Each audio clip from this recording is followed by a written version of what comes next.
เธอ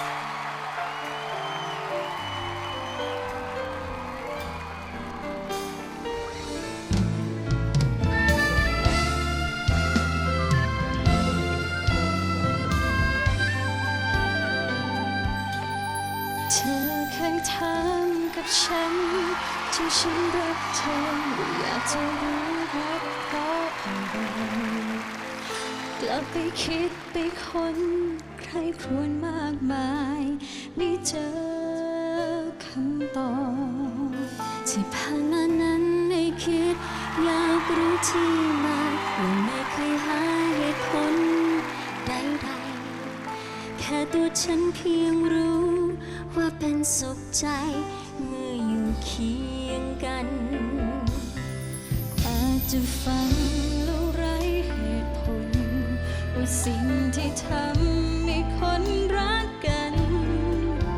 หรือเป็นเพียงรอยยิ้มรอยนั้นเมื่อวันแรกเจอ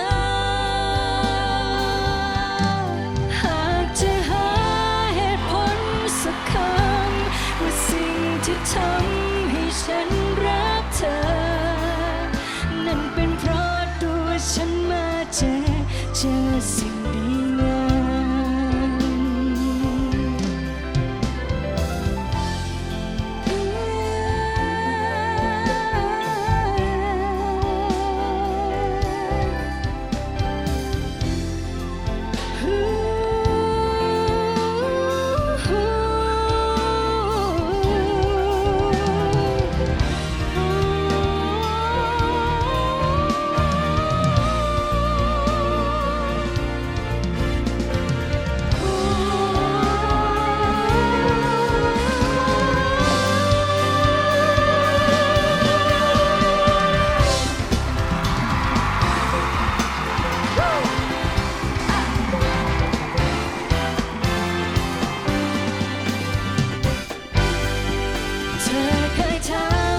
ฉัน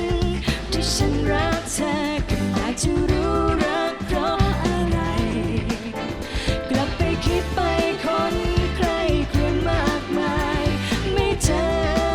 คำตอบ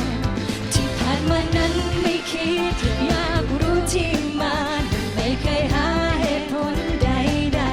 ๆแค่ตัวฉันเพียงรู้ว่าเป็นสุขใจที่อยู่เคียงกันฟังแล้วไร้เหตุผลว่าสิ่งที่ทำให้คนรักกันหรือเป็นเพียงรอยยิ้มรอยนั้นเมื่อวันแรกเจอหากจะหาเหตุผลสักคำว่าสิ่งที่ทำให้ฉันรักเธอ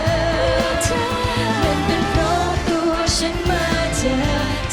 สิ่งดีงามฉันพบเธอก็เจอแต่สิ่ง